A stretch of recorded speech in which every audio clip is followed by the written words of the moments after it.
Just waiting for the...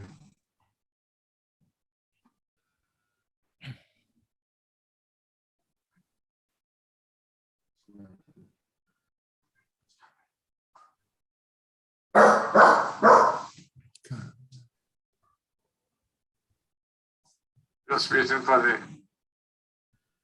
All right. So let me go to Zoom.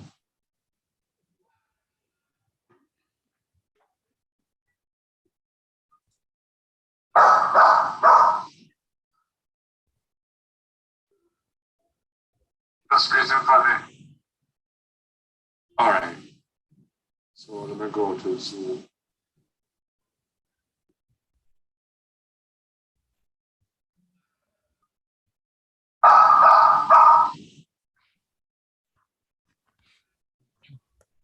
Just waiting for the...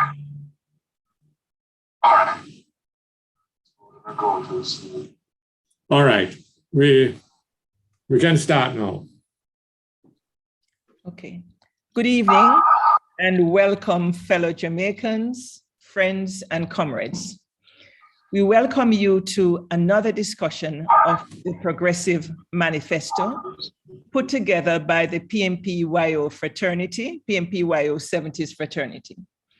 I am Maureen Denton, former member of the PNPYO of the 70s. Thank you so much for joining us this evening. We're all here and are fully aware of the state of the socioeconomic and political condition of our Jamaica. We're all committed to how we can make this a Jamaica that works, not just for a few, but for all. We're committed to finding ways to remove the inequities that plague our society at all levels and at every sector, and the inequities in every aspect of our daily life. One of the slogans of the PNP of the 70s, "Better must come," is now a desperate cry of our people. Better must come, and it must be betterment for all.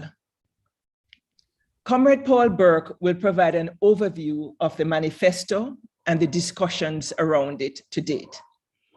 I just want to say these discussions are intended to be very robust, to be rich, for persons to have the opportunity to really debate what is being presented. Because at the end of the day, we're looking to see if the ideas that are presented are in fact desirable. Will they work towards achieving a just, equitable, and prosperous society? And also to look at what are the impediments to implementing them? Because some of these ideas have been around for quite a while, but yet for diverse reasons, they have not been implemented. So one of the actions that must ultimately come out of these series of discussions is a roadmap in terms of how we can push government to implement some of the policy ideas that we are putting forward. So please, we have a very exciting discussion this evening because we're talking about agriculture and we have an excellent presenter. But I'll leave Comrade Paul Burke to talk to you about the manifesto and to introduce our speaker. And then I'll tell you a little bit about the format for the evening and how the discussions will proceed. So please listen very keenly so that you can really participate. Thank you. Comrade Burke. Thank you very much, Maureen. Good afternoon, everyone. And this program, as you know, is being recorded live. We hope that we'll be able to share, eventually break it down into sections and share with people in shorter videos. But first of all, let me tell you how we started. After we lost the September 2020 general elections, there was a lot of discussion in the party, blame game, hussing. But one of the things we realized and recognized, we were not dealing with policy issues sufficiently from the People's National Party. And the PNP had to regain its leadership role as a party of ideas, of a party of thinking outside of the box, and what I call responsible radicalism. And the Progressive Manifesto sought to do that. We developed it in 2 sections. Leroy was the architect, but believe you me, for those who participated, there was robust discussions. So even some of the original draft, we excluded and people added their information. But I must commend Leroy, because without his draft, this could not have reached where it is. The party seemed far more excited on the 2 sessions about the political side, what the PNP should do. And we have not had the same level of interest in the policy side. We have done tourism, we have done education, we are now doing agriculture. And there are a number of other subject areas in the series. So what can I say about Leroy Cook? I can now add, which I could not say 4 years ago, he's an established author, being the author of Land of My Birth. But if I was going back 4 years ago, before the Land of My Birth, I would start by saying Leroy was instrumental in organizing the People's National Party's youth organization, starting from the late 90s and seemed to establish in the early 70s. He would then still work for the party, become the Deputy General Secretary of the People's National Party. And at that time, the PNP had 1 Deputy General Secretary and 1 General Secretary. And Leroy reminded me recently that it was after conference in September 77 that he moved on from that position. He would then work at the Social Development Commission and be, again, the main functionary driving the establishment of the community councils, which would have reached a green paper and a bill would have been introduced to the House of Parliament. In 1980, in that wipeout year, Leroy would have been a candidate for, I think it was Southeast St. Catherine. I don't think it was South St. Catherine, but he can correct me afterwards, right? And he has always been available, always much underutilized, but always been available to the People's National Party. Now that is it in summary, because we could say far more about Leroy. But Leroy is one of the most prolific thinkers, researchers, writers, readers, well-read persons that I know, not just in the People's National Party, but in Jamaica. I welcome Leroy Cook to this Progressive Manifesto series, Agriculture, Rural Development, and Cooperatives. Leroy, over to you. Thank you very much, Paul. I want to do I am supposed to be doing a screen sharing thing, but I have been disabled. Can you set that up for me?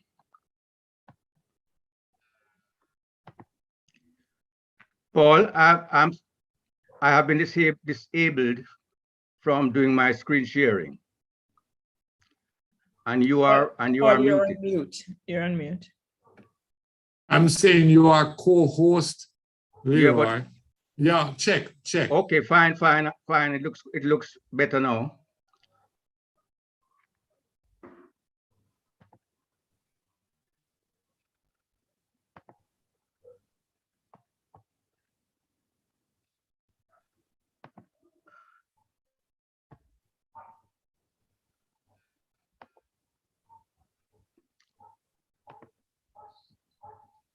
Okay.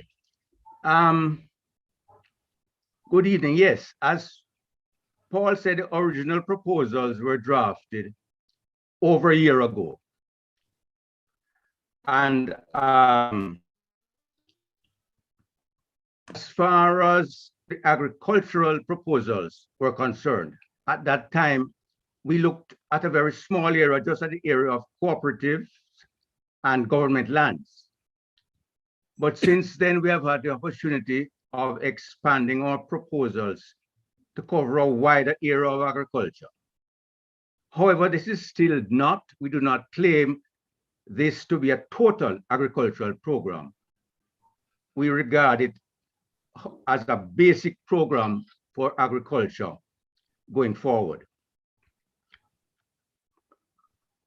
So, what are the main aims of our program as far as agriculture is concerned in Jamaica, whether for a future PNP government or any government at all who wishes to listen to our proposals?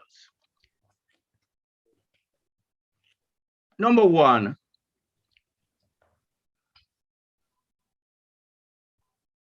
our aim is to diversify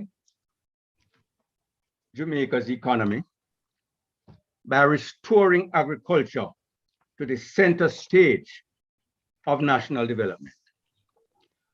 Apart from the sun and the wind, perhaps the most obvious and the most overlooked asset for Jamaica's economic development is agriculture.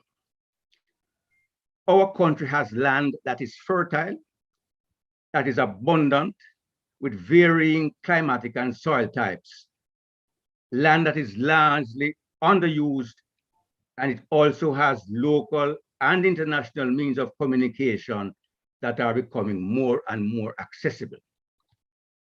Agriculture can be the basis for a sustainable industrial development and also a tourism that puts Jamaicans at the center and not on the sidelines. So the first aim then is to diversify the economy by restoring agriculture to the center of national development. Number two, to modernize agriculture, to make it the driving force of rural development. Thirdly, to refocus the perception of agriculture, to include all aspects of the food industry, including processing, to promote agricultural cooperatives as the main mechanism to support the profitability of farms of all sizes through the pooling of marketing, packaging, processing, and other services. To replace the Cooperative Societies Act with a more modern and dynamic law. To set up a cooperative development bank to support agriculture and other non-financial cooperatives. To keep state-owned agricultural lands in the agricultural sector. If these lands are divested, they should go to cooperatives or small. Another aim is for that government should give our hotels a deadline by which they should use mainly Jamaican agricultural products in their cuisine. And we suggest the same for a school feeding program. Okay. So let's move on from there to the Ministry of what is now the Ministry of Agriculture. I believe that the name of the ministry should be changed to the Ministry of Agriculture, Food and Rural Development. That the ministry should be farm-centered rather than crop-centered. That the welfare of farmers and the profitability of farms should be its main concern. that marketing should be central to its operations. Whatever crops are promoted should depend on market opportunities that exist.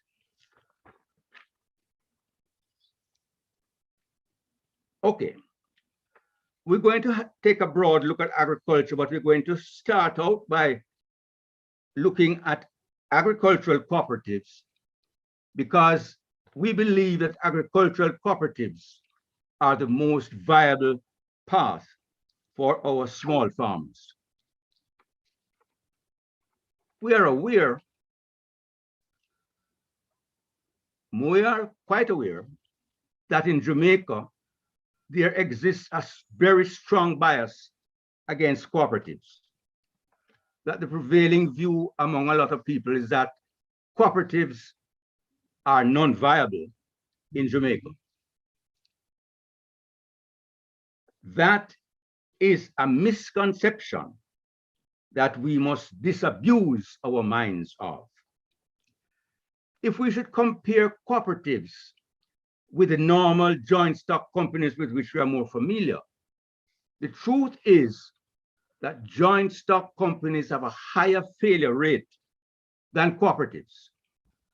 Several studies have shown that the failure rate for joint stock companies in the United States of America is 70% to 80% in the first year of their operations. In Jamaica, it is even higher, up to 90%.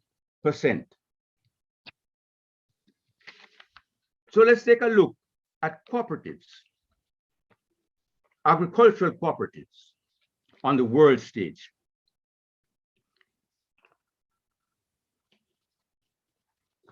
In the world's richest countries, cooperatives are an important part of their economic life. Problem is that a lot of people don't recognize a cooperative when they see one. We see names like Purina, Ocean Spray, Welch's Grape Juice, Sun-Made Raisins, Sun-Kissed Oranges, Land O'Lakes Cheese. All of these are the products of cooperatives. In fact, in 2018, Land O'Lakes in the United States was only the 5th largest agricultural cooperative in the world, with turnover of 14.94 billion United States dollars. In 10th place was Arla Foods of Denmark with 12.3 United States dollars billion US dollars in turnover. The largest cooperative, in fact, was Zonno of Japan with 56.15 billion US dollars in turnover. The turnover of the top 300 cooperatives in the world in 2013 was equivalent to the world's 7th largest economy, some 2.3 trillion United States dollars. In 2008, cooperatives contributed 16% to the revenue of the USA and 29% to that of France. And it might surprise you that the cooperatives with the largest revenue were agricultural cooperatives, larger than credit unions and cooperative banks. To take a closer view at cooperatives now in Jamaica, I know that many people on this program are old enough to remember that in the 1990s, financial cooperatives, such as credit unions, were the only local financial institutions to withstand the general collapse in Jamaica's financial sector. Other cooperatives, other types of cooperatives have been weak. We're talking about Jamaica. Why is this so? I suggest it is so because they are generally regarded as charity givers. That the Jamaican law, Jamaican present Cooperative Societies Act restricts them to this role of charity givers. The main problem with Jamaican cooperatives, in fact, is that they are badly undercapitalized.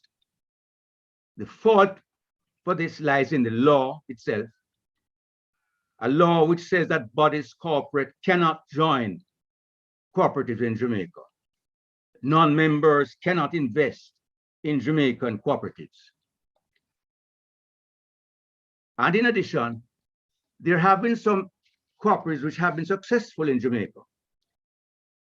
But these have either been forced to abandon their cooperative principles, which is the story of the Jamaica Banana Producers Association in 1937, or they have been pressured by the government to take on charity work, which is the case of the People's Cooperative Banks. From they became successful, the PC banks were established first in 1905, the first one at Christiana in Manchester, and then they mushroomed to almost 150 at one time. And because of their success, the government quickly intervened to use them as channels to channel government funds at times for hurricane relief and so on. And eventually they came to be regarded as government institutions to do charity work. So, what do we need to do? Firstly, we need to repeal the Cooperative Societies Act and to replace it with something similar to the Canada Cooperatives Act of 1998. In the meantime, we can do some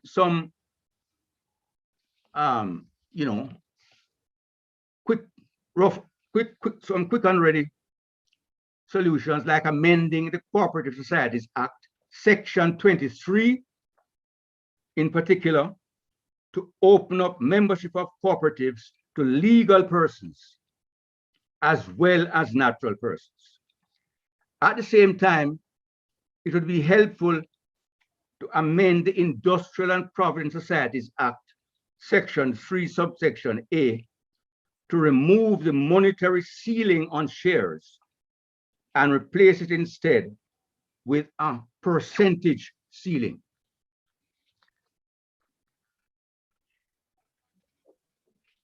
Jamaican small farmers need cooperatives. Most Jamaican small farms are too small to be viable on their own. Many people are of this view,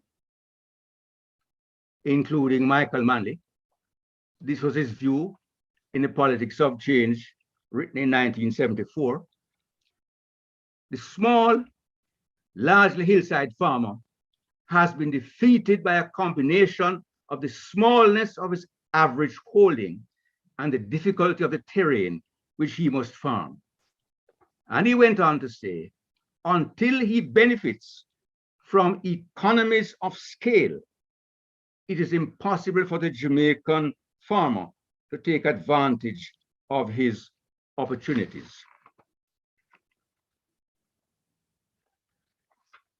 Small farms, Jamaican small farms, need to mobilize toward greater productivity and more modern business-like practices. They need, as Michael Manley said, to benefit from economies of scale. But if they were to become private companies limited by shares, then they would be restricted to having no more than 20 members, with about two acres of land on average, or 2.5 acres. They could hardly put together more than 50 acres in one company. If they were to become public companies, then they would be overburdened with the demands of the of membership in the stock exchange. But there is another way, and that is for them to become members of not just of cooperatives, but of modern cooperatives. Modern cooperatives allow unrestricted membership, and they allow membership to be open to both individuals and legal entities. They allow opportunities for greater capitalization through non-member investments, while at the same time not losing member control, maintaining member control. So you continue to have a system of one member, one vote. Whether that member is an individual person, human being, or that member is a company, whatever, one member, one vote, not one share, one vote. That is a difference, important difference where cooperative is concerned, distinguishing it from a normal joint stock company. Normal company we're accustomed to, joint stock company, is one share, one vote. So one person can have 1 million shares and you have another 500,000 people with one share each that one person controls. In a cooperative, regardless of your share ownership, it is one member, one vote, not one share, one vote. So let's pause a while on cooperatives and take a broader look at the main farm types that we would recommend for support in Jamaica. At the center, we see medium-sized family farms.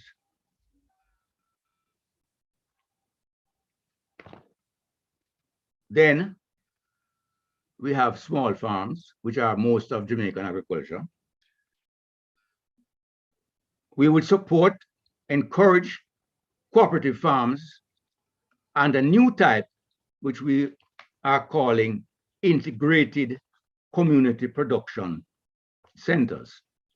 So let us start out by looking at medium-sized family farms, which we regard as farms between, say, 16 up to 29 acres, which are a size that most people consider to be economically viable under most conditions. In such farms, the management and some of the labor is supplied by one family.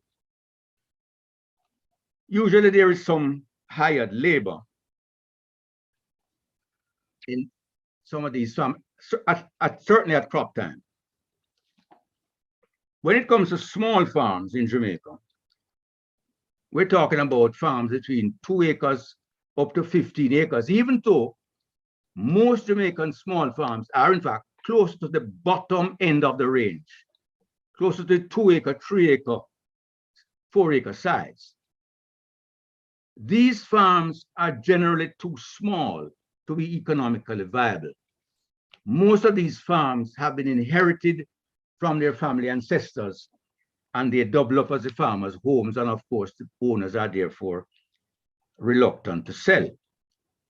All operations are generally carried out by members of one family, even though at crop time, occasionally there might be some hired help taken on. Underlying factor, however, is that the owners cannot make a living from their farm alone. They have to seek part-time work off the farm. Cooperative farms, which is where we want to put a lot of emphasis. Cooperative farms are farms that we would recommend to be no smaller than 50 acres in size, preferably much bigger. They could be owned by individual farmers along with farm companies, The decision-making process, however, would be one member, one vote. The management, to manage such cooperative farms, generally, it might be necessary to hire a manager who may or may not be a member of the cooperative. Similarly, hired labor may or may not be members of the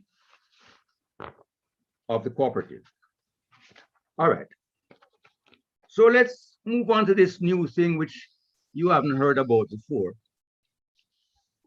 which I call Integrated Community Production Centers, ICPCs for short. What is their essence and what benefits are we looking to derive from them?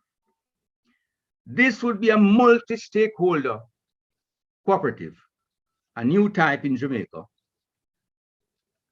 I see it basically as a reworking of the successful sugar estate model of the mid-20th century, but it would have a very different ownership structure. This, in fact, could be the new model of ownership for our sugar lands and factories. And it could be a new economic generator and a hub for rural development. But what are the prerequisites for such an organization? Integrated community production centers. First and foremost, we would have to amend the Cooperative Societies Act along the lines that I mentioned earlier. Amend or rather repeal and replace, as was said about the Obamacare. Repeal and replace the Cooperative Societies Act. Second prerequisite is that the Community Council Bill would need to be enacted. The Community Council Bill exists on paper. It can be pulled out in 5 minutes. As soon as the typographical errors are corrected, there is nothing stopping it from a new government who believes in it from enacting it. So these are the two prerequisites for this form of cooperative that I am recommending. What are its components? In the center, you'd have a mother farm, which is a hub where crops are grown either open air or in greenhouses, and this will be the main source of supply for the cooperative. We are suggesting that these mother farms should be at least 100 acres or more.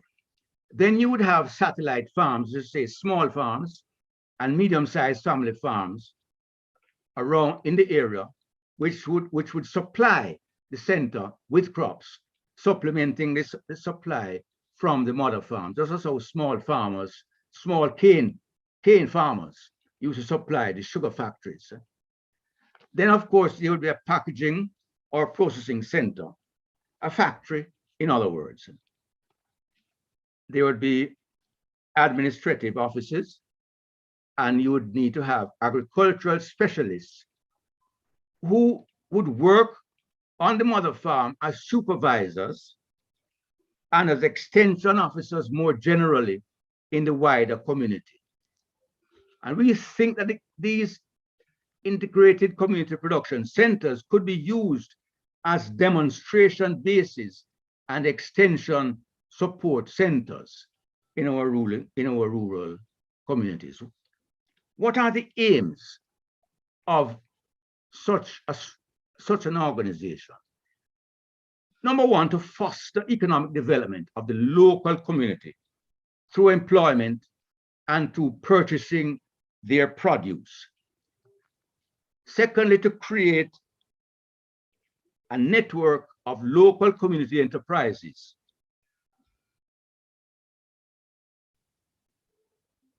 A network of local community enterprises as the engine for promoting rural development. Thirdly, to add value to agricultural produce through processing to a higher level on the value chain, not just the raw food, the raw produce, but to processing to a higher level on the value chain, thus boosting farmers' income. What is the ownership structure we're suggesting? We're suggesting that a typical ICPC would have 6 categories of members. Firstly, the produce suppliers, that is to say, the small farmers and medium-sized family farmers in the area. Then the workers, generally, whether it be manual, clerical, intellectual, or managerial, the communities surrounding the center through registered community councils, which we hope to be up and having the legal power by that time to own property. Because that is one of the key things about the community councils as proposed in the community councils bill, that if this thing becomes law, community councils, after having it registered for a time, would have the legal power to own property, to sue and be sued. They would in fact be corporations. We are suggesting also a 4th category of ownership of these centers would be the municipal council, the parish council, whatever they are called, private investors, and finally the state.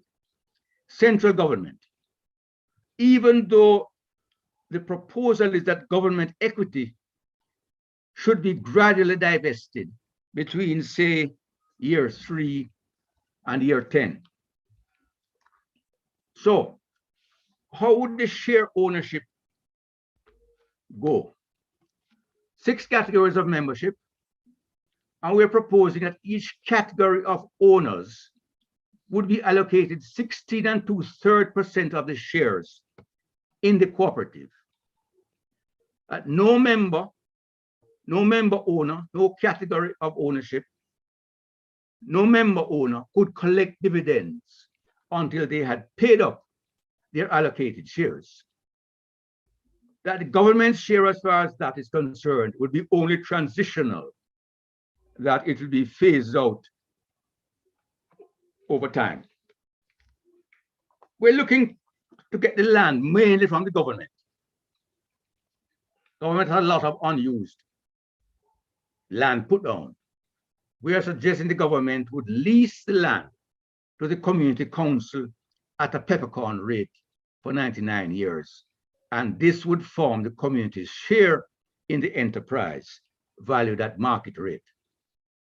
And that the government, along with private investors, would secure the startup funding for the enterprise. At such time, and we hope it is soon, that the Integrated Community Production Center starts making profits, we're proposing that at least 20% of accumulated surplus would have to be allocated to a general reserve to be reinvested in the cooperative, and that a further 10% of surplus each year would have to be deposited in a community fund for community development purposes, which would be determined by the community council. Therefore, up to 70% of each year's surplus would be available for distribution as dividends, though they don't need to be distributed each year, of course, in which case undistributed surplus would go to the general reserve. So I spoke about using the old sugar estate as a model for this, but in fact, there's no reason why many other crops couldn't fit into this general picture. Sugar, bananas, citrus, coffee, cocoa, corn, fruits and vegetables. Why not? Rice, potatoes, dairy products, sure. Aquaculture, fishing, livestock, sauces and soups, jams and jellies, herbs and spices, beekeeping and bee products, flowers, and others. All right. So let's move on to another area. Land zoning and land use.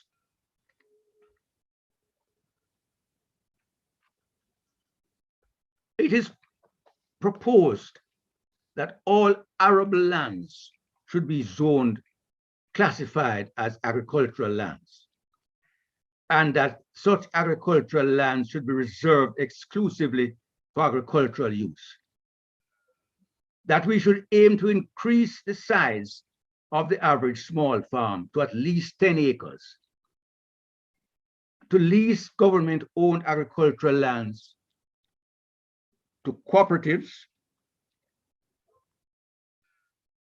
to the integrated community production centers mentioned earlier, as well as to small farmers, those earning less than 15 acres. We believe that the government should require those private owners who own more than 100 acres, should require such owners to submit a land use plan within 2 years for that part of their holdings over the 100 acres threshold.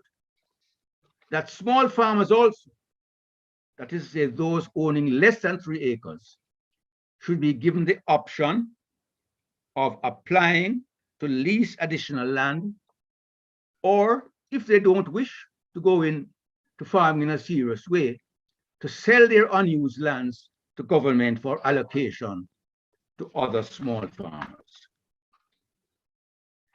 All right. So let's zip back to cooperatives and look at the operations of a typical cooperative, any cooperative.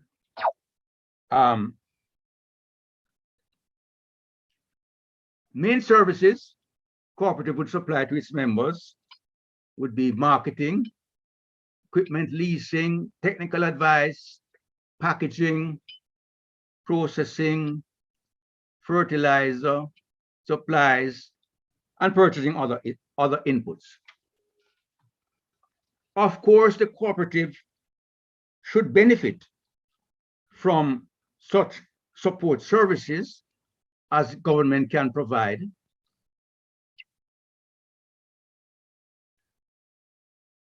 That they should be supported by a cooperative development bank, which is a proposal we're making, a new entity, cooperative development bank, that this cooperative development bank should have a research and education division and an agricultural division to assist with finance, with marketing, and business advice. We're suggesting such a cooperative development bank for non-financial cooperatives. The financial cooperatives already have their central, the Cooperative Credit Union League, which is doing a fine job. That the agricultural cooperatives should be supported by RADA, by the Social Development Commission, and that a cooperative division, if it doesn't exist because there are so many divisions already in the Ministry of Agriculture, easy to lose track. But certainly there should be a cooperative division in the Ministry of Agriculture mandated to give advice on the formation and management of agricultural cooperatives. And rather, it is my view, could be converted to make this a core function of its operations. Just a brief note on the SDC, which was mentioned.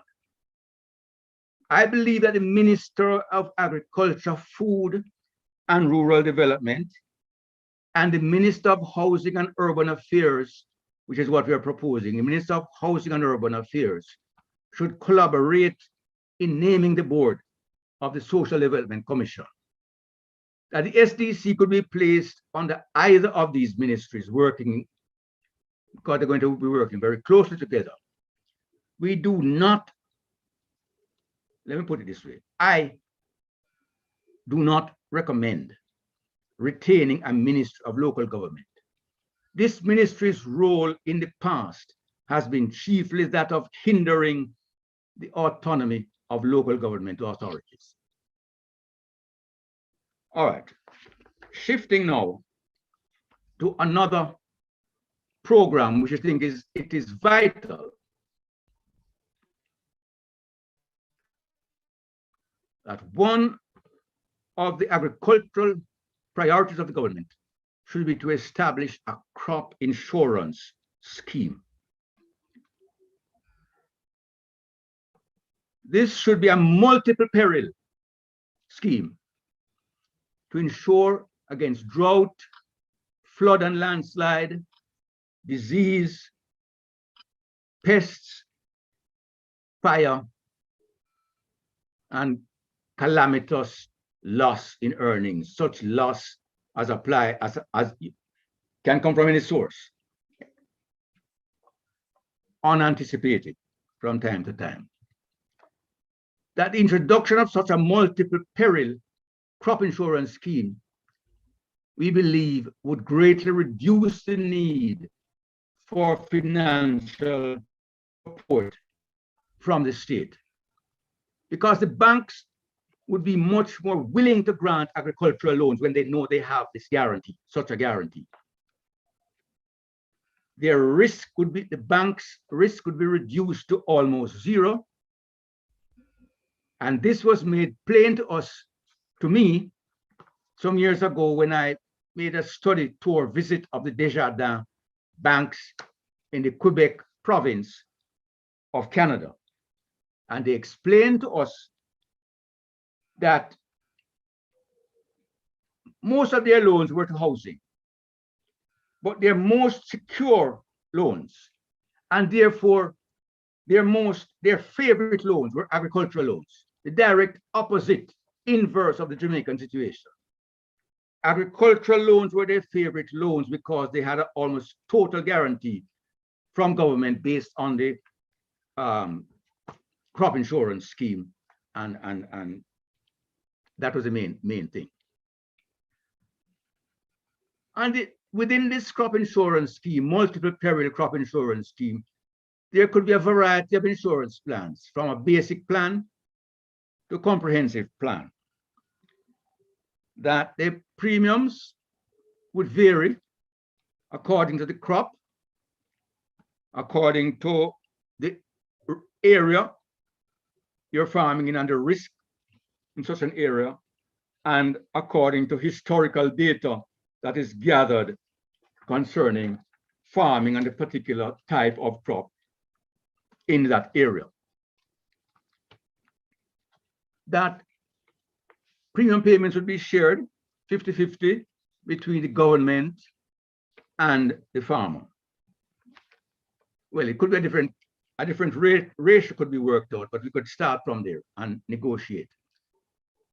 That before we set up such a scheme, we should seek technical advice from an agency which is familiar with such schemes.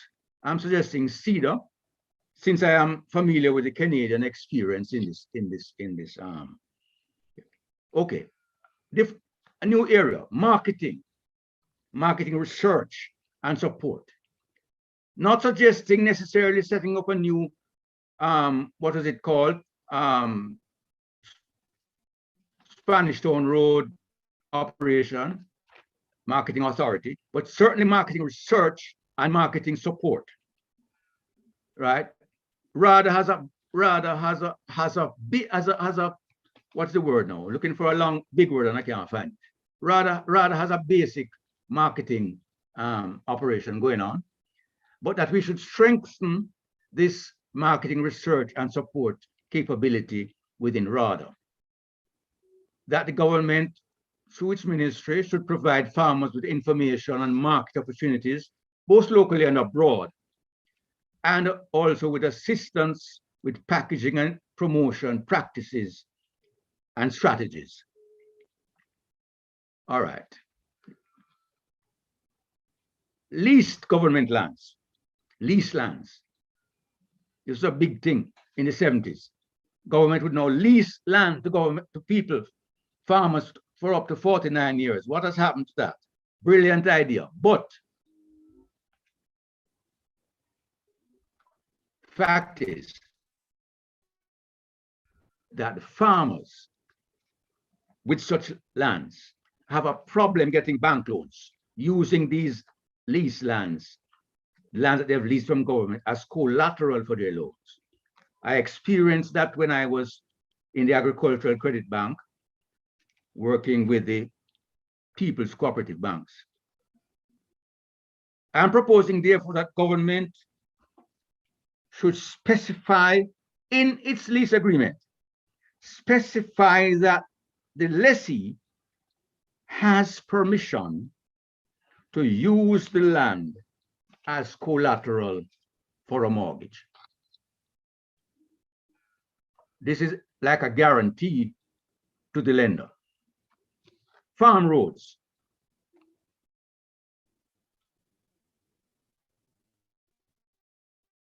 Farm roads, I am proposing, should be made the responsibility of the Ministry of Agriculture, Food and Rural Development. Historically, these roads in the deep interior have been neglected by the Ministry of Works, which prefers to concentrate on the more prestigious highways and main roads. The truth is that the undrivability of most farm roads in Jamaica has been a major problem for farmers in most areas of the island.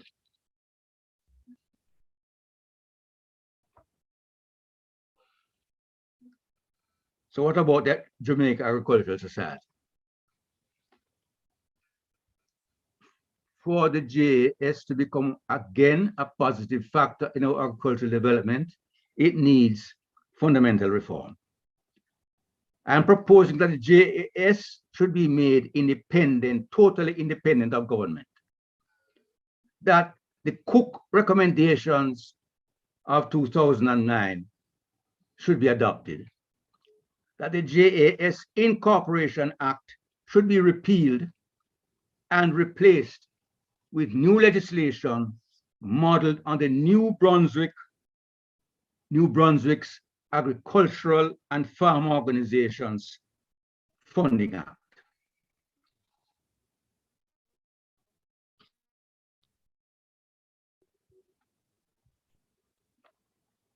Land titles.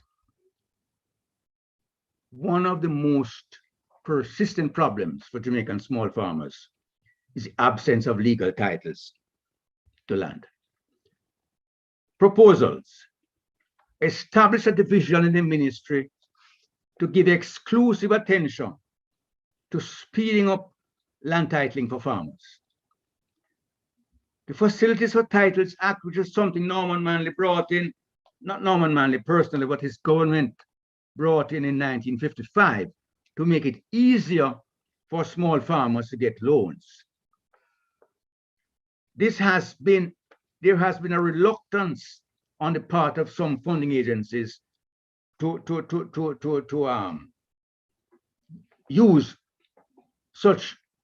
use the Facilities for Titles Act. I believe that the government certainly should require all relevant state agencies and companies that they should not refuse to grant mortgages under the Facilities for Titles Act, and that all facilities for title should be submitted to the Registrar of Titles for registration as absolute within 1 year. What is this nice dish of food here now?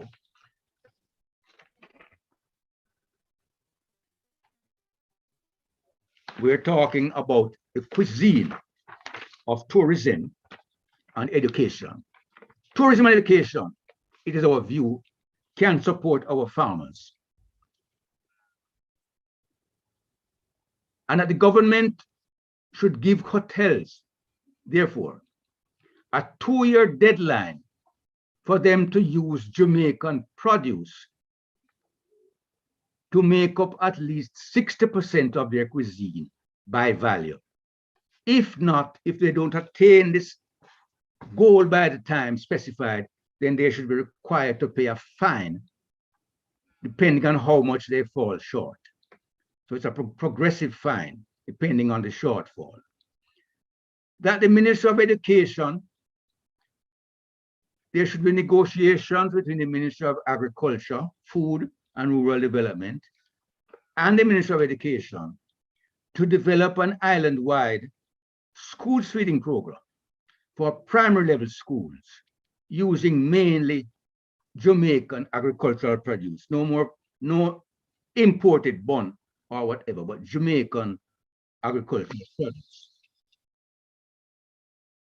So this is our submission,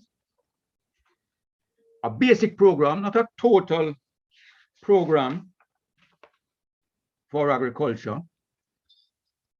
It deals only with certain core aspects.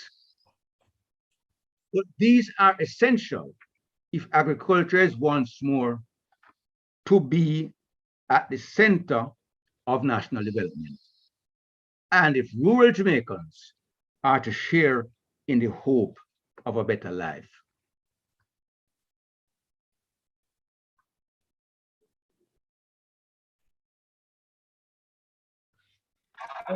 Okay.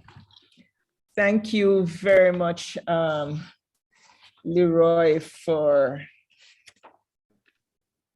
that very interesting presentation with a lot of innovative ideas as to how we should be approaching the agricultural sector as an important sector within the economy. Several ideas thrown out there, which are really open for discussion and debate. Let me start first. Before I throw it open, I'm not quite sure who I'm seeing, but we were hoping that we would have Luther and Cousins. Are you on? If you are, could you just raise your hand? Or just speak? Is everybody off? No, he is not on. I'm checking the list. Well, certainly not under. There are two phones which I see, iPhone 914 and 334. I don't see Mr. Cousin. Okay. All right. How about Reverend Paul Anthony Blake? No, I don't see him at all. Fabian Rule is sitting in for Reverend. Okay, so Fabian, welcome and thanks for joining. Why don't you introduce yourself, please, and then go ahead and make your remarks. In this section, just to explain to everyone, what we're doing here is getting feedback from hopefully certain persons within the People's National Party, the regional chairs and any arms and affiliates. We'll get their feedback, questions, comments, and then we'll open it up for discussion. So Fabian, why don't you, as I said, go ahead, introduce yourself, and then your comments, please. Thank you. Okay, so my name is Fabian Rule. I'm from the parish of St. Mary. I'm a member of the St. Mary Patriots. I also serve on Central St. Mary constituency executive. My qualification extends up to master's in agriculture, starting from an associate degree. I've worked in the private sector in Jamaica, in agriculture across various sectors, to include banana, to include coffee. I have experience in pineapple production, papaya. I'm also a farmer. And I've also, I'm not fully an expert as yet, but I've been in the cannabis space for the past 2 years. As it relates to the presentation, for me, I'm from a younger era as it relates to even being able to see, for example, a cooperative in Jamaica, a fully functioning cooperative in Jamaica. I was really surprised. Recently, I went down to Christiana, and to hear that the Christiana Potato Growers Association or something like that was either extinct or almost extinct or none and are not in existence anymore. I was really surprised as an agriculturist who, you know, over the years I have always hear I've always been hearing about that Growers Association. But I am in agreement to some extent. My challenge is that how are we going to well, first of all, I think that for a cooperative to work in our current system it will require not just intervention or a policy shift from government, but it it will also require almost like a mindset change from just our farmers in general. But I am prepared to hear. I'm prepared to assist in whatever area it possible to start that change. But it is necessary. As in when the presentation started, we see where we examples of successful cooperative across the world, but there's a breakdown, and I think that we need to look into the breakdown as to what caused most of our cooperatives to fail. Look deeper and see how best we can use current current current situation to develop a model that will work for us. The model in Canada or in America or in Korea or in Japan might not work in Jamaica, but I mean, thinking about our mindset, thinking about our mentality, thinking about the youthfulness and the attract and how we'll attract them, how technology in the rural space will use that to drive agriculture production. Um, Land titling has been an issue over the years, and I've seen where steps are now being taken. I'm not sure if it is just political, but steps are now being taken for land to be, the persons to get access to land. But the presentation for me, I'm looking as I'm not. I wouldn't say I am a young person, and I wouldn't say I'm an elder either. But I'm still looking more to see, in terms of technology driven.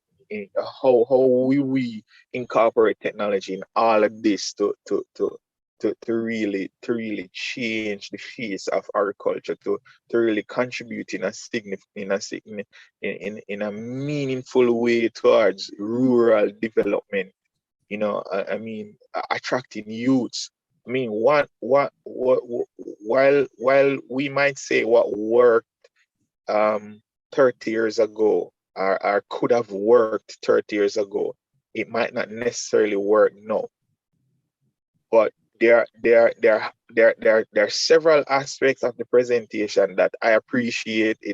I would have to take the time out to do this research, and I'm almost going to ask for a copy of the presentation, because I really appreciate it. But I'm committing to see how best I can add more value to what is being proposed, and develop it and perfect it for us to move forward as a country and as a party. Thank you. Okay, thanks very much, Fabian. Leroy, I'm going to suggest that let me just see if there are any representative from the regional chairs, arms, and affiliates. And I'm just suggesting we take those, you take notes, and then you do an overall response. But thanks very much, Fabian, for that. And we'll go, Leroy respond, and others probably would want to respond to some of the comments that you made. Are there any regional chairs present? Region 1, Region 2, Region 3, Region 4, Region 5, Region 6. Okay, I guess we don't have any representative from any of the regions. So far, only the Patriots holding things up. Well, I'm also part of Region 2, so I'm not sure if that will count. Okay, you're doubling up? Okay, that's fine. Madam Chair, if I could suggest that in the absence of all regional reps, I know Basil was on. I see he has fallen off, but I know Sefton is a self-acclaimed farmer and boastful about his farming skills too. Perhaps we should invite some comments before asking Leroy to respond. At least 3 more. All right, that's fine. I'm going to ask them. I was just trying to sort of deal with officialdom. So are there any representative from the women's movement or any other affiliate of the party? All right, if not, we will ask anyone else, starting with Sefton, to comment on the presentation. Any questions? And Norris has his hand up. I also would like to make a comment, and I have Becky, you are an agriculturalist, right? That's what I'm an agricultural engineer. Yeah. Right. I didn't remember that. Yeah, sure. Okay, so it's Sefton, Koromanti, Norris, and then Becky. I am an advocate of cooperative marketing. It's difficult in cooperative production. We have tried it at Mafuta on the Pioneer Farm, and we discover that individualism militate against cooperative production. However, I would like to suggest that we may go back to the days of partner production, where farmers go to another farmer's plantation and give a day's service and vice versa. I like the question concerning the ministry being called Ministry of Food Production. But I dare say that there could be more food produced in Jamaica if households would reconfigure their plumbing so that they could utilize wastewater in growing crops. I have done that at my little space that I have, and I have grown a variety of crops by virtue of channeling all my wastewater onto my field. In addition to that, and with some governmental assistance, we may have to assist households in collecting rainwater, because there are many areas in Jamaica that suffer from the lack of adequate rainfall. And probably rainwater is the most ideal means to collect rainwater or harvesting rainwater for productive activities. For example, I dug an underground tank, and I collect, it's about 7,000 gallons in capacity. And I collect rainwater from my roof, but not every small farmer in Jamaica can afford that particular expense in harvesting rainwater. So it may require some governmental assistance in providing tanks where people could collect rainwater to assist in their agricultural production. But I believe that housing developments the government should ensure when development certifications or approval for development, that there should be some requirement that these households collect or harvest rainwater. And I believe that we could increase food production in Jamaica if we could harness the millions of gallons of water that goes to waste every day. Okay. Thanks, Sefton. Norris? Thank you, Madam Chairman Maureen. Just firstly, I want to quickly commend Leroy on a well thought out in their presentation. Really commendable. And many of the ideas he raised are feasible in terms of, as I said, from the market principle. As he touched on some of the experience from like Canada with the financing or the support of crop insurance for cooperative. And the key thing we must always remember is that the biggest capitalist country in the world, America, subsidize their farmers, including big farmers, and they have crop insurance amongst other things and so on. So from the standpoint of government, I don't think there should be any objection because it coincides with free market principle, which is a very fundamental thing, so they can't say, oh, this is socialist, this is whatever, so on. The question is these ideas can, whatever economic model you are following and so on, it fits neatly into the context of that model, right? Now, just throwing in some of my own experiences coming from a peasant small farm background. Yeah, remember the idea which came in the Michael Manley period about having the micro dams, right?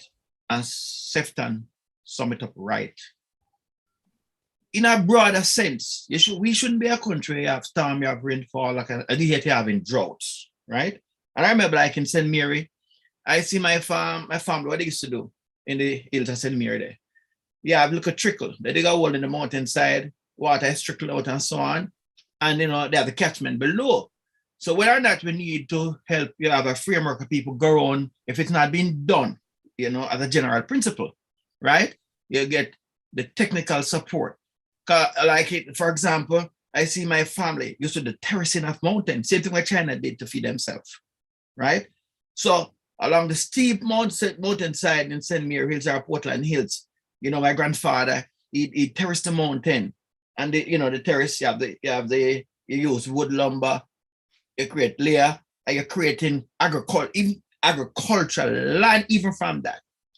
So the bottom line is, even if you're not having the government moving in terms of the transfer of land, we can start in terms of, for example, a link in terms of, say, the rural small farmers, or, say, a PNP government, or you have a network, community council, and people going out, to help in terms of, said, that aspect. I'll find a quick point. Now, China, a lot of people don't like to hear this. In 30 years, China take 800 million people out of poverty. And they feed themselves. The World Bank call this one of the greatest feat in human history. And they have less arable land area than many other countries and so on. And how they do it, as I said, can you see? There's a dovetail in terms of agricultural reform and the agrarian reform as a general principle. We are focusing on the question of how do you get to your capital stock increasing in the rural areas and so on. For example, the provision of hand tractors. Along with the Leroy point is very brilliant in terms of, say, you're changing the model of the economic structure or the rural structure when it's and so on. But tied into that now, you see, whether or not the cooperatives themselves can purchase and tractors or government as government as part of their capital investment can purchase certain amount of and tractors or medium-sized tractors, and tractors are the one can use like on the mountainside, tilling, and then the other tractors can use. We have pooled tractor stations, right? So you'd have, say, let's say we have 6 counties, or whatever we all call it, and so on, 6 regions. You can have a pool, each region of its own pool tractor, right? And that is one of the things can shorten the time frame in terms of how you deal with the food supply problem, the economic revolution, which is tied into reducing the dependency on getting rid of foreign imports of food, which increase your food bill, which make your foreign exchange is being bleed outside and so on. You know, so that's a general point I want to make in terms of say, you know, I commend Leroy and we see how we can get that pin government down in terms of the capital stock aspect of it. And so that's my point. Okay. Leroy, why don't you respond and then we'll to some of those and then we'll get Becky. Becky. Oh. Becky, you want to go? You want to go now? Yes. Okay, go ahead. In regards to, I thought that Leroy did a wonderful job in the way he presented the whole structure of his presentation. I think is wonderful. There are areas that I am in full support of. The integrated farming is one of the things that I think it should be highlighted, integrated farming, because in my mind, the issue of food and agriculture, food is primary.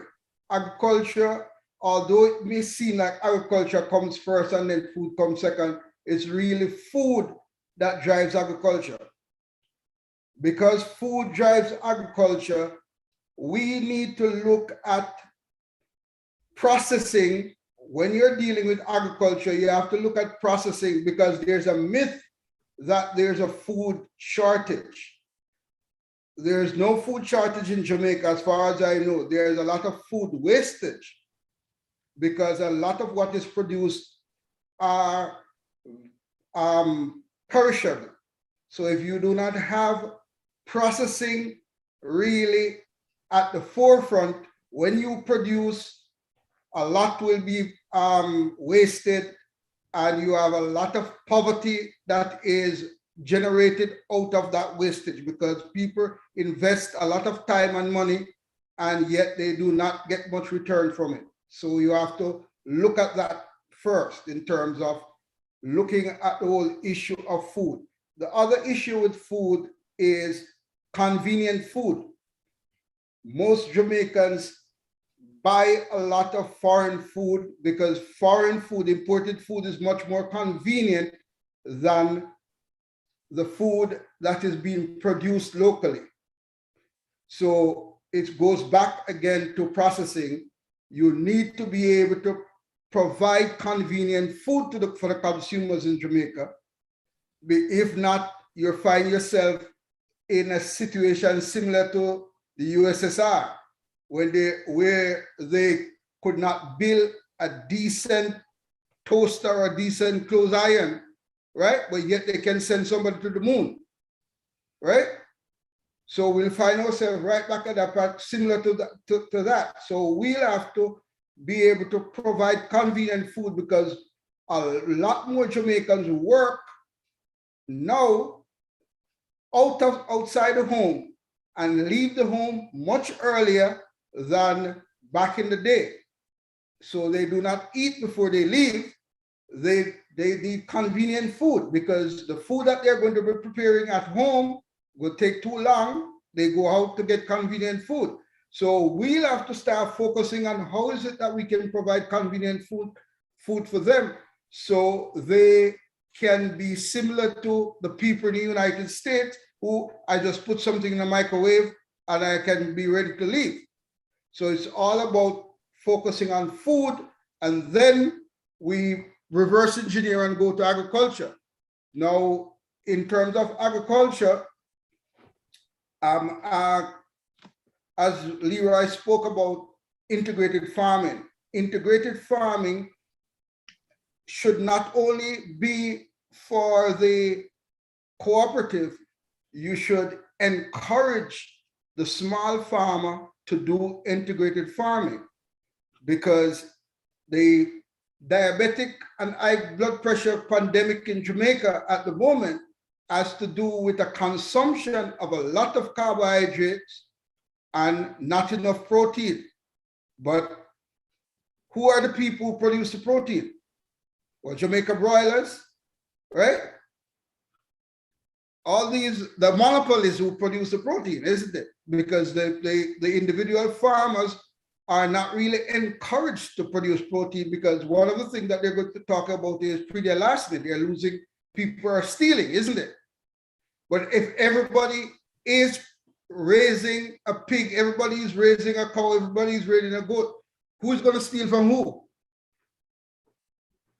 Okay. So that's just my 10 cents as to what I've heard and what I think should be considered. Okay, 10 cents has no value anymore, eh? So you got to put a little bit more, more on that. All right, Leroy. Okay, I see you, David. But Leroy, let's start responding to some of the things that people have commented on, so we can sort of get a discussion going now. And I have a few areas too that I want to comment on. But why don't you respond, and then David will comment also. All right, thank you, Maureen. I think I will start with Sefton, not because he was the first, but perhaps because of his age. We do not discuss age here at all. No. Angela and I made that very clear. Because of his seniority in so many other respects. Okay. And because of this critical point you raised about cooperative production. We are not advocating cooperative production. Listen carefully. There is no recommendation. I'm not against cooperative production. All I'm saying is that is not our focus at this time. When we talk about cooperatives, we say the main services that they would supply. We're talking about marketing. We're talking about leasing of equipment. So when Norris talks about tractors, hand tractors, right? Pool tractor stations, the integrated community production center is a natural already tractor station, and any other kind of equipment that you need. Right? This is what we're talking about. We're talking about technical advice, right? That a cooperative should be able to give technical advice to all of the members within the cooperatives through certain extension services. We're talking about packaging, right? That's what we're talking about. Cooperative packaging. We're talking about fertilizer, supply of bulk fertilizer, getting fertilizer in bulk for all of the cooperative members, right? And purchasing whatever other inputs are required. We're not talking about cooperative production, certainly not in this present focus. As far as Comrade Fabian Rule from St. Mary, the parish of my birth, and who I am sure must be related to the rules of St. Catherine, where my mother and father came from, because I don't have no rule outside of that didn't originate in St. Catherine. Yes, I am. Yes, I am. Yes, you have St. Catherine connection? Yeah, man. All right, good. Not El Kena rule on its set? Yeah, man, that section of St. Catherine. Good. Yeah, Point Hill and Watermount and the mirror there. Right, Point Hill to be specific, yes. But Point Hill is where my mother come from, by the way. Doxes. Okay. All right. Anyway, but apart from personal business, it is agreed. I'm not your point that research should be carried out into the non-success of cooperatives in Jamaica. I can tell you, I can say, having not carried out the scientific research, that the main problem that I see with the field of cooperatives in Jamaica is undercapitalization of cooperatives, and that the present Cooperatives Act does not allow them to be properly capitalized, right?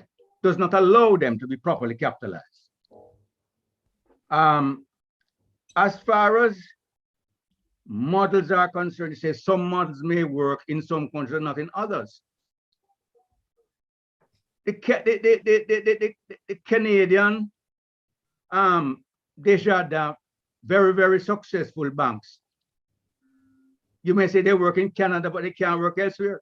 Canada got its model from Italy and elsewhere in Europe and Germany, right? All of these places got their models from elsewhere. They can say, well, it can't work here. They got it, you know, it worked elsewhere. Human nature is human nature. Regardless of the color of your skin, human nature, regardless of where you come from, it's human nature. Culture is not something that is static.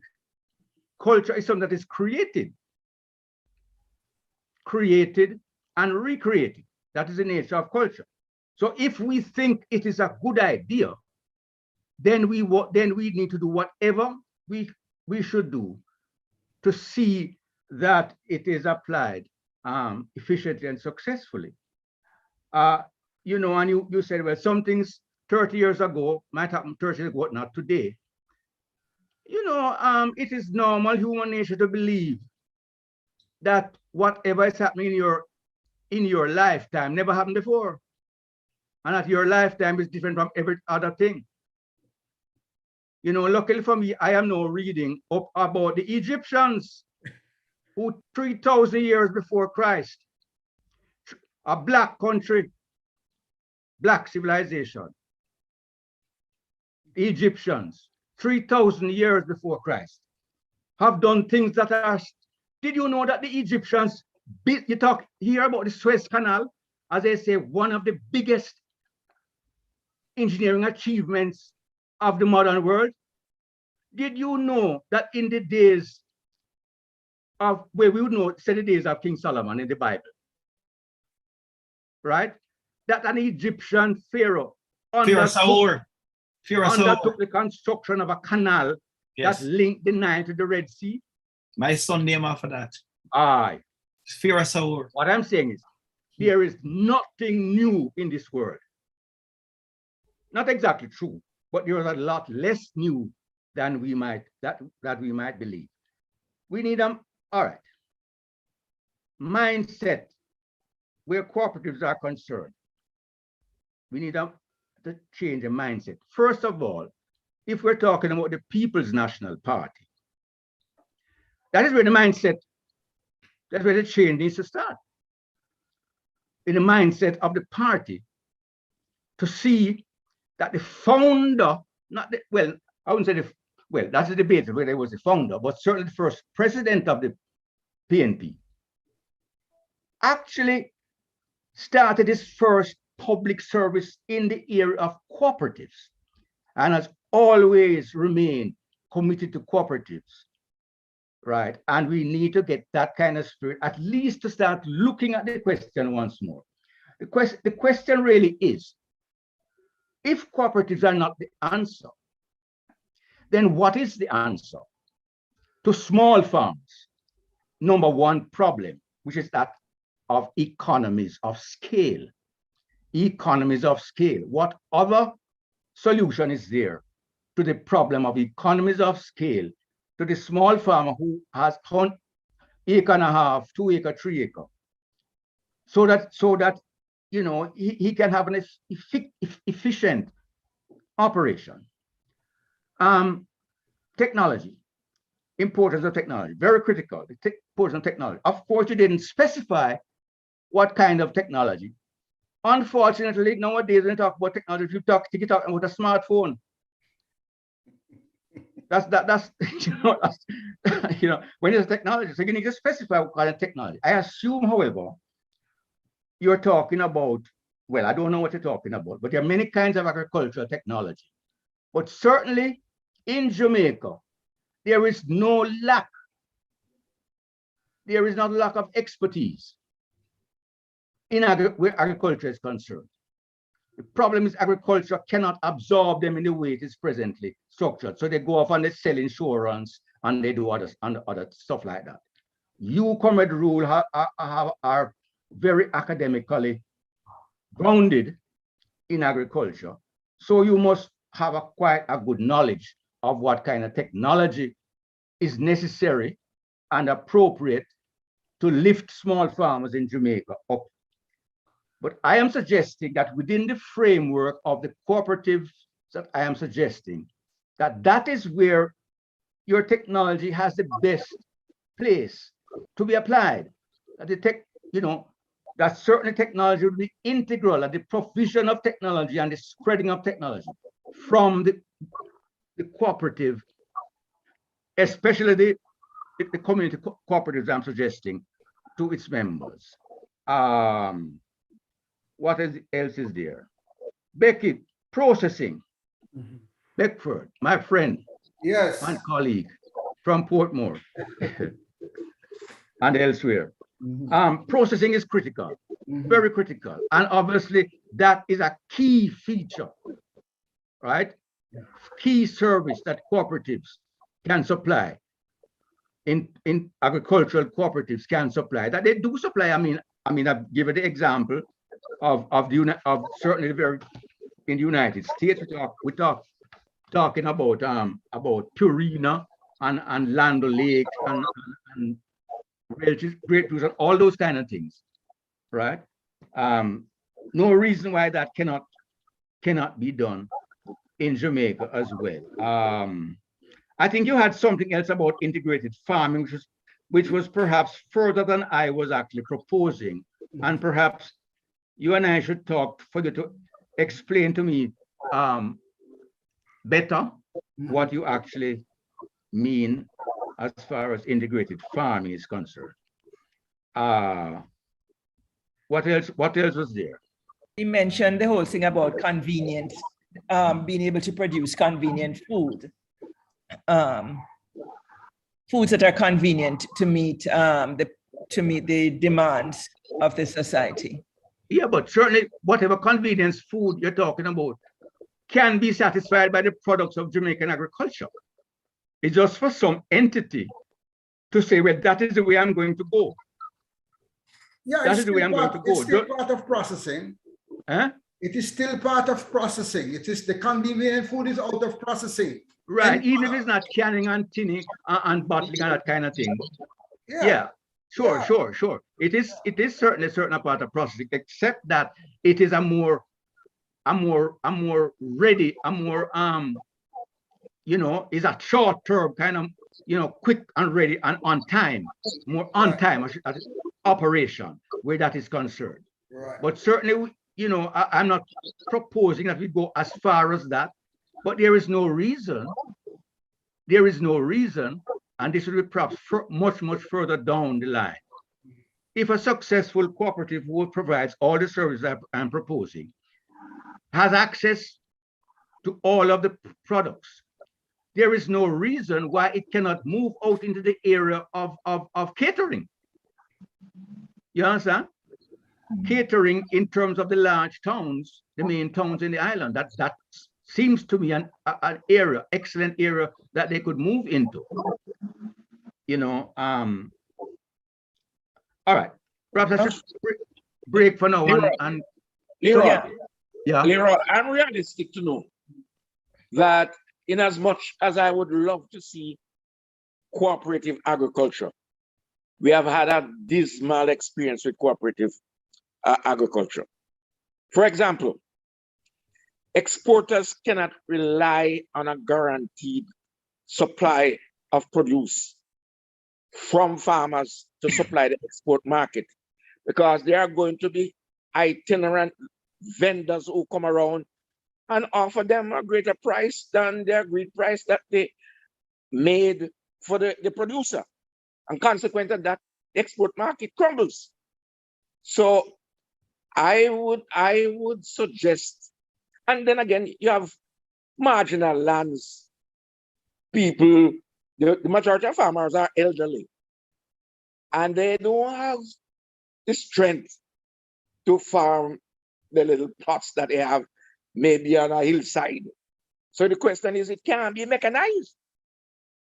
So we have to come up with something more creative as to how not only supplying the export market, but how to feed the nation.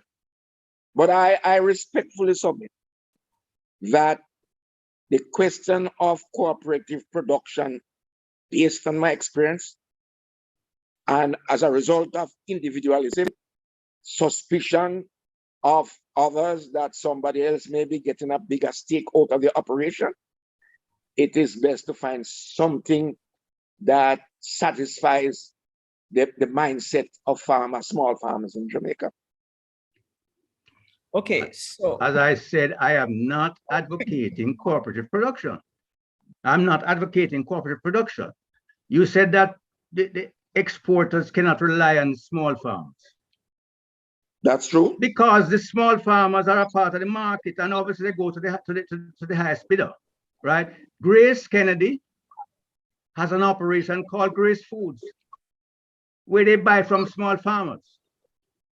And they have a very big operation, selling to Jamaica, processing and selling in Jamaica, and selling abroad. There is no reason why a cooperative cannot be established on the scale of a Grace Foods on operating that manner. The only exception being that the shares in that company, because a cooperative is a company, the shares in that company would be owned not only by Grace Kennedy. If Grace want to buy shares, they can also buy shares in. That's what I'm proposing. But that the thousands of farmers would also have shares in such a company, a cooperative company. Well, the best person to answer that is Maureen Denton. She works for Grace Kennedy. She can tell you the difficulty of sourcing produce from small farmers. Okay. Yeah, well, if they weren't making money, they'd have closed down Grace Foods by now. Grace Kennedy is getting supplies elsewhere. Not really, but anyway, I mean, it goes quite, anyway, I won't comment directly on that.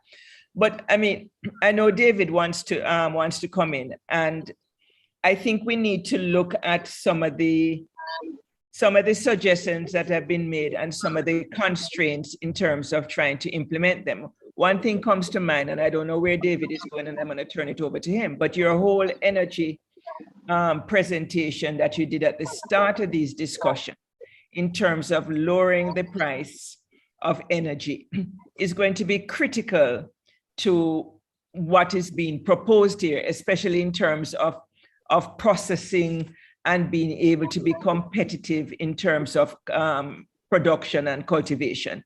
So you go first, David. Thank you, Maureen. And I really want to put my points to you rather than Leroy while Leroy listening. I don't want to rile him up. Okay, go ahead. No, but for those of you who don't know it and are unfamiliar with me, the last assignment that I came back from just before COVID overtook our world, and because of that, I had to come back. In fact, it still had 6 months to run, was representing what Leroy refers to as CIDA, CIDA, Canadian Development Organization. And myself, I headed up the project, and my wife headed up the finance side. And we went to Tanzania, a 5-year project. We got there halfway through the project. It was in bad shambles, and we had to go down there and revive it, turn it around, build it up to over 3,000 farmers. Well, let me not say farmers. Let me make it clear that we change the focus to the upstream of farming. That is where your greatest failure comes. The upstream of farming. The people who are going to be marketing for you and teaching the business practices, and the people who are doing milling and the final stages of the farming before it goes to, and putting in the packaging and all that kind of stuff. The upstream, not the farmers was doing in the ground. I just mentioned that to you, but CEDA asked us to go. I did not apply for the job. They asked us to go because of our experience coming back from in Jamaica when I was central to the turnaround of Agricultural Marketing Corporation. So there's a lot of stuff I can comment on here that would help to, especially the younger ones coming up and don't understand the background and what the issues are and how to overcome them. So let me start first with the AMC part of things, where I was taken on because of, like Becky said, you were running 20% wastage. Oh, they have a nice fancy phrase for it. I won't even bother use it. Post-harvest losses, right, Becky? Yeah. Yep. And stuff like that. So that was, I was taken on in the position to turn that around and to get a handle on all of your, what would I call it? Word slips, right? I'll get back to that. Once they interviewed me and recognized my background as an engineer, they also gave me a double title where I must now institute the engineering side of things.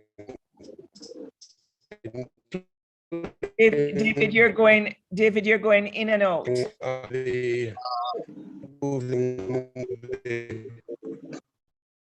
Oh, sorry.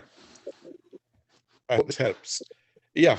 So where do I start? Starting first at Leroy is focusing on the ownership structure. That's where his focus that I heard was on the ownership structure. But you only can want to own something if it is profitable. I learned that the hard way in Jamaica. And so when we went to Tanzania, a country which is bigger than most European countries, and many of them put together, is huge. It's so huge that myself and Joan, my wife, could not get back to any one region until 3 months down the road. Because if you spend 3 weeks there, and then you come back and you rest up for a week and you go to the next one. By the time you get back to the first one you went to, it's 3 months. But it was good because you could institute these things. And once you started teaching them how to make agriculture a business and not a Hobby. Not a hobby, not a passion, a business. And you brought those practices to them and got them understanding how you're going to run a business.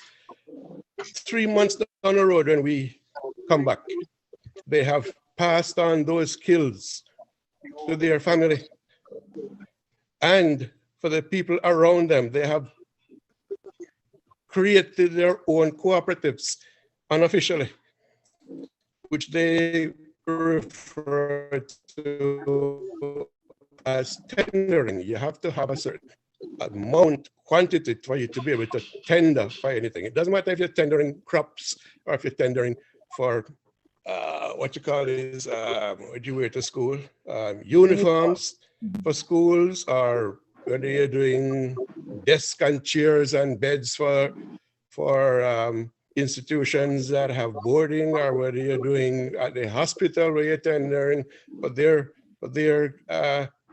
clothes, their gowns, all that. So that it was interesting to us to see how quickly they adapted those things and created their own loose cooperatives for tendering that now put them in a position of being more powerful to get the job done.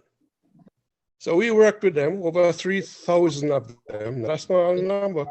When we went there, it was way small. I won't tell you how much, but by the time we left, we had over 1,000.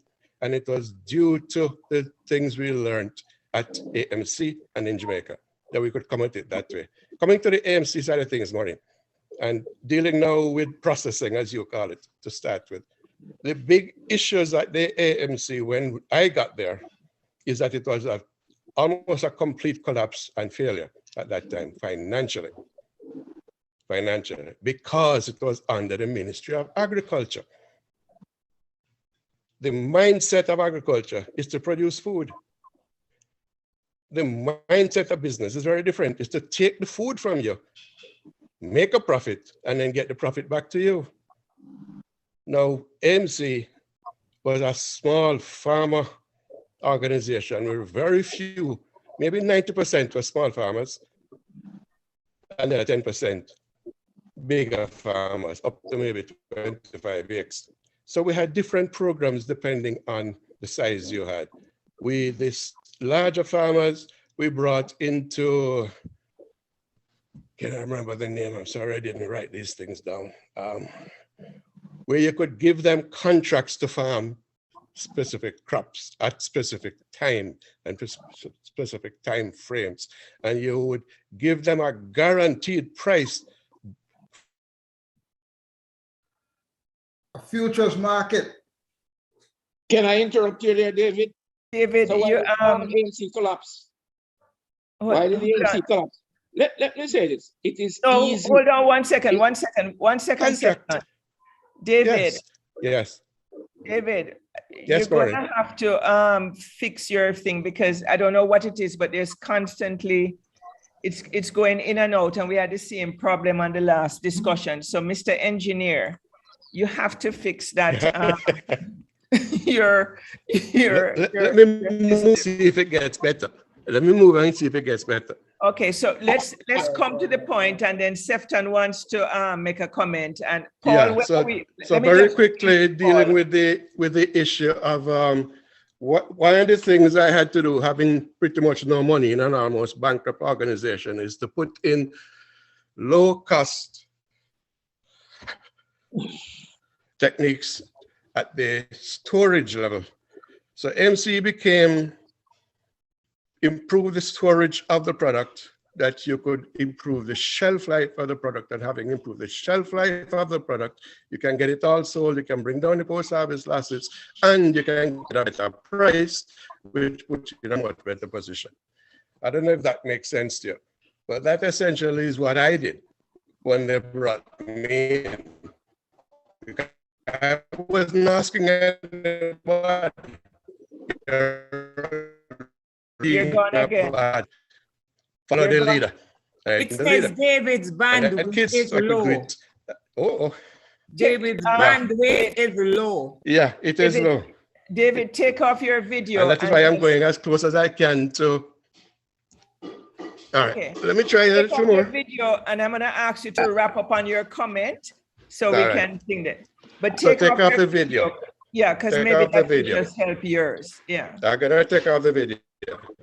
Yeah. Anyway, I don't want to take up too much of your time because you're almost at your close.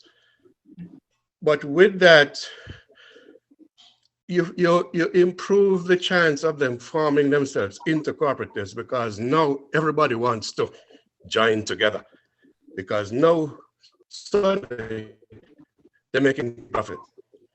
Mm-hmm. And you can't take out the profit out of it. It is the biggest reason for doing this. And we represented what you know as CEDA, Leroy. CEDA is no more. The name doesn't matter. But they asked us to what do they have now? And do this. John, what's CEDA now called? The organization we work for? University something or another. CUSO. CUSO. Oh, Canadian University that serves overseas? It used to be known as that. It is just CUSO now. It has incorporated CEDA into it. Madam Chair, we are. Can I say what I was about to say? Yeah, 1 second. Let me just, Paul, what time are we wrapping up? 8:15. We keep these things to 2. So you have a little bit of time. Thank you, Paul. So just to quickly wrap up. No, David, I'm going to cut you. I'm going to cut you, David. Okay. Is it a 1 sentence wrap up? Yeah, I'm just wrapping up. Okay, So make if it you one understand that, piece. this is Yeah. what has been missing so far in this discussion. You're looking at the ownership structure, but you're not looking at what's the profitability? How do you boost the profitability? So you have to focus on that. And then the ownership structure becomes very important to everybody. Thank you, Maureen. No, that is a key point. That's a key point, David, because ultimately, if the cooperatives are not profitable, if any of these undertakings, which is what the small farmers are struggling with now, because they're not profitable at all. So Yes. you're absolutely right. The reason for coming together is really to get these economies of scale so that you really can be right. You can try That's to where get I was going next, but we don't have time. Once you have Right. like an AMC, you have economies of scale, you can do a lot of stuff for them. You can tell them that. You can do the whole overseas stuff. We're up to 1.5 million in just yams alone in US dollars by the time we got a lot of stuff. But we don't have the time. I came in too late. Sorry, Maureen. No, man, no problem. Is that these discussions are so rich and we don't have enough time. Yeah. But Sefton, what was going to be your comment back? Not to ask My about the my AMC comment bill, right? is that it is easier to organize peasant farmers in Africa based on the cultural affinity to Harambee than, and I was considering seriously, my wife and I was considering seriously going to Malawi to small farmers in Malawi. However, we have nixed that. But however, let's say it this way: small farmers in Jamaica are operating on smaller plots, and they have been conditioned by the individualism that is our cultural experience here in Jamaica. And consequent on that, suspicions of other people, cooperative, and as Leroy said, he was not advocating cooperative production. But from experiences that we have had, giving a contract to a farmer to produce for a guaranteed market is the most difficult experience. Because if you give them a guaranteed price to supply you with produce, a higgler come around and say, I'm going to give you something more. They just go there and the supply. And you call your program. You call your program each year once you know those who are not working with you or want to jump ship. All of them is the same. All right, we have Norris. And you move to somebody else. No, not all of them. Not all of them are quite the same, Sefton, from my experience. Right. But I mean, that has been an experience where people will sell to the highest bidder. But there are some farmers who realize that, yes, that's a short-term opportunity. You'll have a company like Grace who gives you a contract and you have it for the entire period. So that's where some farmers realize that it is medium-sized farmers, but not small farmers. No, you can't give small farmers. No, hold on. David, hold on. Norris has his hand up, Maureen. Yes, hold on. Go ahead, Norris. Yeah, quickly. One I think Leroy covered it in his encyclopedic sweep, right? But the very specific, what we're talking about, not only the question of changing mindset, but how you change the mindset. Because we have to bear in mind we have a cultural pattern, Sefton touched that in a kind of way, which is historical. But once you put in the question of, say, Leroy touched it slightly, I mean in depth, you get the hotels. Once you say the food, people are buying food and importing food and so on. Once you tie that, this is where government intervention come in. Your government, Go ahead. Sorry to interrupt you. Because that whole idea, right?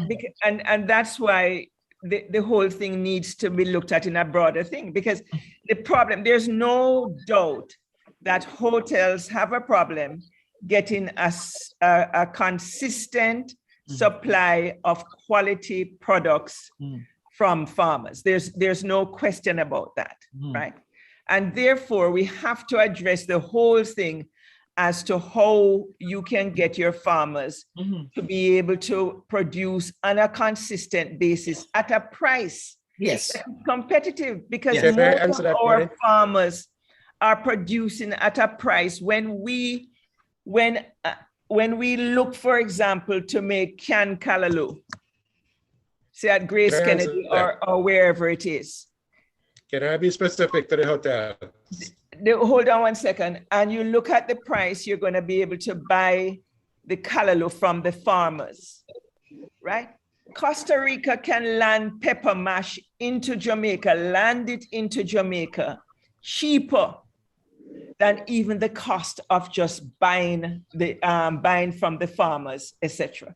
So I'm saying the whole production thing has to be looked at because our production is not efficient at all. We have very poor soil, sometimes poor quality seeds, not enough resources for the inputs and all of that. So I think that's one of the things Leroy is saying. If properly managed, right, you can look at getting better soil care. You can look at getting better seeds through research, etc. You can also have equipment there because you know the farmers can't afford the equipment, so that you can have equipment there so the lands can be prepped quickly, etc., etc. So you might, whether you want to call it cooperatives or whatever it is, farmers even now realize that there's a certain amount of cooperation that they have to do. Well, they have to cooperate in terms of getting tractors. They have to cooperate in terms of getting people to harvest. There's a lot of cooperation that's taking place that needs to be done. Price income support, that's last point. Right. The question of government's role in that sense, that's what America does, right? Even if it's on budget for 1 year, 2 year, whatever time period, you have to have price income support, which deal with that aspect where people pay taxes. So your taxes can, instead of going to pay, as you're paying the IMF debt, you can have a period in which a transitional period, in which you have a price income support, which allow, the market price rates. Because we're still talking about market principles in the transitional period. Yeah? So how we use existing market tools? That's a fundamental question. What I'm understanding Leroy to say, how the ownership of the means of production and production itself is separate. So if you organize the ownership is through cooperative. Depending on the ownership, then you can decide how is it that you are going to produce. Now, if we're arguing production, there are a lot of things that goes into production, which is what Maureen is saying. That, well, okay, you need a soil assessment.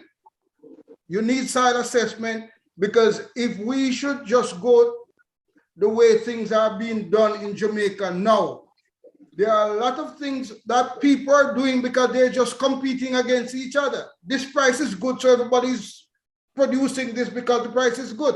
No one knows whether or not it's the best soil to grow that particular product. So first, if you organize the means of production, then all of these things can be done. First, you do the soil assessment, you do soil preparation, you decide what product is going to be produced. And Becky, historical land distribution is on marginal land and hillside land for the vast number of small farmers in Jamaica. No, but Chair, I see Gerald White Davison's hand. Marginal land. Let me tell you something about marginal land. Marginal land that Norris is telling you, the importation of small machinery, right? There are a lot of small machinery that is used by India, all of South Asia, Asia itself, that has never been introduced to Jamaica. And if it's introduced to Jamaica, it's by just a few rich people who bring this in to use on there. This is not something that has ever been in the mindset of any government done in an organized way to say, let us provide tools and machinery for small farmers. It has never been done. Small. All right. Sefton, I'm going to call on Gerald White Davis. You're on mute, Gerald. On mute. Can you unmute him, please? I just did. Okay, thanks very much, comrade. I just want to make a small comment, really, from the diaspora, because I think the key thing that we are zeroing on is on production and marketing, and I think marketing is key, and we can't just focus on local market, but also on foreign market.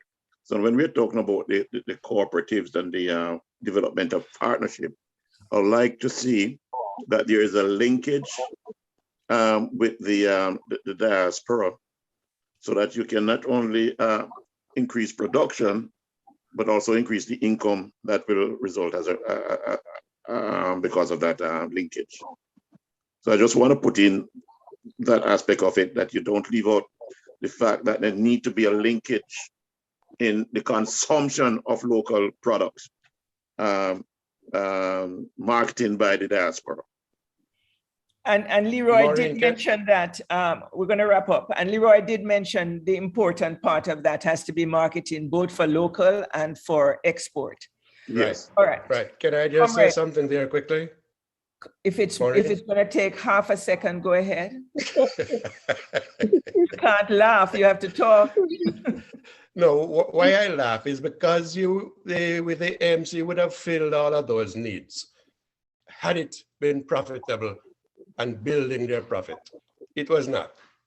And so you had to get back to first stages to be able to then do those things. But I could see very easily us getting to do that. Like, for instance, we had an entire program for the hotels where we deliver to the hotels that could get the small farmers to the hotels. And in finance, it's finance that caused it to collapse, not production, not production. In that we were not in a position to extend credit to anybody, and the hotels needed credit. So if you look at it then and said, okay, another year or a year more, when you had built up your finances, all those programs would have become successful, every last one of them. It really was a proper place to start. Unfortunately, it got off its way the first 10 years when you were on the agriculture and everybody was using it as a dumping ground for employment. And I'm not even hiding it anymore. But once you got that out of the way, you could turn it around. David, thank you, David. I'm helping the chair. David, thank you very much. Okay. All right, comrades, you know, it is now 8:15 and there is a lot more in this presentation that we didn't get to touch on. We didn't get to touch on crop insurance, which for me is critical. We didn't get to touch on the whole thing about land zoning and land use, which is a major issue right now in Jamaica in terms of what's happening, especially with the sugar lands that are being released. And a lot of it is going towards housing and residential. The other thing we have to pay attention is you don't even realize it, but there's a lot of rezoning that is taking place officially through NEPA and through the agencies that manage that lands that were zoned before as agriculture are now being zoned as agriculture and residential, and all type of zoning things are taking place. So what you're going to have when we look around is a lot of the agricultural lands are in fact going to for residential use, etc. So a lot of things that Leroy touched on. I question Leroy, you know, when you use the land as collateral, you run the risk of the government losing the land, but we can talk about that, that separately, and the whole issue of getting land titles and all of that. But comrades, a lot of food for thought. I think one of the hiccups, which is what Leroy spoke about, is just when you use the word cooperatives, that automatically it means it comes with a negative connotation for a lot of people, when in fact it is something that is being practiced throughout Asia, throughout Africa, and also in the European countries, and also in the US, right? Farm insurance, another critical one in terms of In the US, that is something that is supported by the federal government in terms of providing insurance to farmers, etc. I have tried several times to get an insurance thing working here, and we keep stumbling and stumbling. But until that can be addressed, it remains a major challenge for our farmers. All right, so much more to be said. Sometimes we have to have continuation of some of these discussions. Anyway, let me just, Paul, on the agenda, you're supposed to just say what's next on the Progressive Manifesto discussion. Okay, thank you. When we had a meeting on Monday, we were not really happy with the mobilization of today's meeting. And we took a decision that we're repeating this session live on Sunday. We are hoping that more people can join it. I believe it's a very interesting discussion, even for food for thought. Mm-hmm. I have just heard how much the thinking has stimulated. And we will be doing a live repeat for this on Sunday. The time, I believe, is 4 p.m. Right? We have RECs that day too, but I believe that most people would have come home from the RECs. And tell me, what is it you're doing differently that makes you think you'll have a better turnout on Sunday? Maureen, for two reasons. A lot of people, not a lot, and I don't have the people themselves who complain about, we have a challenge. Some people complain that they can't do it on Sunday. It's not a good day for them, but we don't see them when we do it midweek. Other people complain that when we do it midweek, they are not available, but we don't see them on Sunday. So it's experimental to see what will happen on Sunday morning. All right, so I would just ask everybody on this call to just go into their address book and to send out the invite to everybody in their address book. You just take the one thing and you just clicking like in your WhatsApp group and click it and send it out, right? And it's the same link, and the flyer tells you it is 4 o'clock on Sunday. Yeah, but we need a new flyer. That's too confusing. We just need one that says Sunday, 4 p.m. So Alicia, do please, if you could just do over a new one that says, just say Sunday at 4 p.m. Yeah. And if you can put on it, because persons are going to be sending this out, if you can put on it like how you sent to us so that you can just click on the link. You don't have to type in the ID and all that sort of stuff. And we always send out the link on the day before or the day, so people can just easily access it. All right, so if we could get that, today is Wednesday, if we could get that tomorrow, Thursday. We have to do it by midday tomorrow morning. I agree with you. Right. It has to have a different look. I agree with that. Yeah, and not so, we don't have to make it cluttered now. Just one thing. The topic, PNP fraternity, time and place and presenter. That's it. That's needed on it. Okay. So if everybody would do us the favor of just going into their WhatsApp thing and sending it out broadly, it can't be just us discussing among ourselves. It's good, but it's not sufficient. And with these sort of ideas and suggestions that Leroy has thrown out there, people need to hear them and we need to get feedback on them. So let's try for that.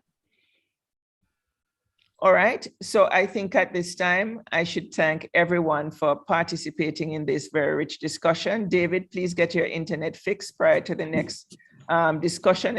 If not, we're not going to call on you. So get it done.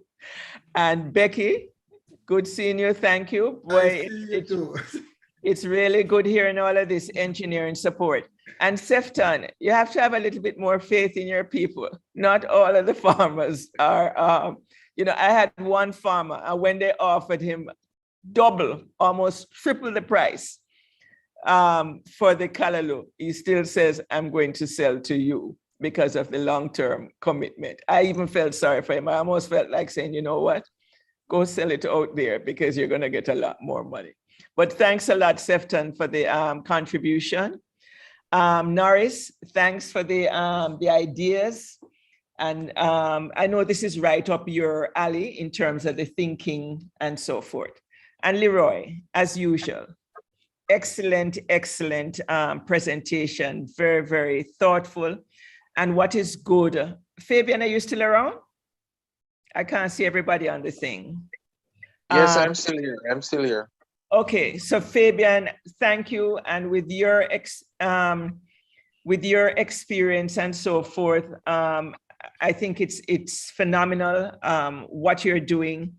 And I think if you unpack some of it and get past how old Leroy looks and just think of these in terms of, because in fact, the ideas are just as relevant and perhaps even more relevant today. I really don't put a time thing on them, a 30-year thing or whatever it is. What he's suggesting and proposing is part of what is happening in the modern world now of agriculture. But as you mentioned, we need to try to see where we can incorporate in terms of precision farming, precision agriculture, using more technology. So Leroy, thank you for an excellent, thoughtful production. Knowing Jamaicans, you have to stress what you started out with, to say, because we are very good at the copying, to say, yes, it's not just we're doing this, or I'm not suggesting something way out. It is being done in Europe, in the United States, and all of those people, those places. Comrades, thank you all very much. And again, take good care of yourselves. Have a wonderful evening. And we need to, this is a chat that can be continued in the chat group in terms of some of the questions. I think we can still put them in the WhatsApp group so Leroy can respond to some of the issues. Okay. Thank you all. Have a great evening. You too. Take Comrades, care. there's some other people on. I'm not seeing you. Paul, Sharon, Angela, you still there? I'm not seeing the other persons. Next time you have to give me access because I can't see the participants fully, except if they're not on screen. You're on mute, Paul. You have full access. You're a co-host. Is how you have organized. You're not on full screen. I just got it now, or shortly, not too long, because I tried to do this before and I couldn't. Okay. All right. So Cynthia, thanks again. Everton, I didn't hear from you, but thank you also for joining. R. Scott, you were there, very quiet. You heard that we want to abolish local government. And so you didn't get a chance to comment on that. No, I just got in, so I didn't hear any of it. I just got well, while you were out, we have abolished local. We have gotten rid of local. The Ministry of Local Government, not local government.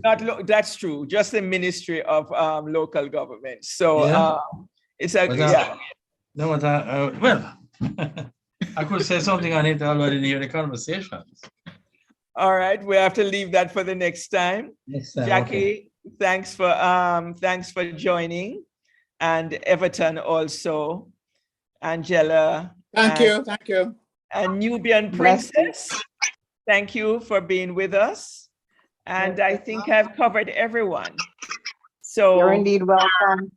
Yes. Thanks. Thank you all. It was a good discussion. I listened and I absorbed. Okay, great. So Paul says he's having a replay on Sunday. Not sure. Yes, because I really want to say a lot on that topic, because I think most persons don't understand it, philosophically or otherwise. We did extensive research and over time in terms of local government and what it is possible to do. As far as the ministry is concerned, we can argue about that, but certainly it is. There's another thing that I wish to say. I'm sorry I missed the earlier part, but if I get a chance again, I'll elaborate on it.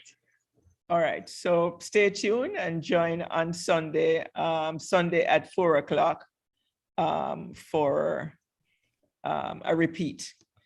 Okay, comrades, good night. All right. Take good Good care. night. Stay Night, safe. comrades. Love you all. Night, comrades. Good job, comrade. Don't you? Thank I know. Norris. Night. Nubian, hi, Nubian. Yes, my darling.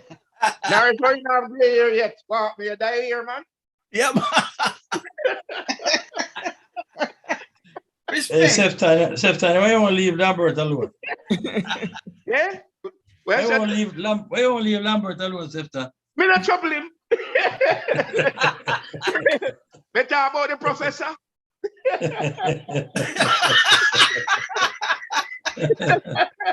All right. I think Paul is gonna cut us all off now. Oh, good job, best man. Respect. Thanks.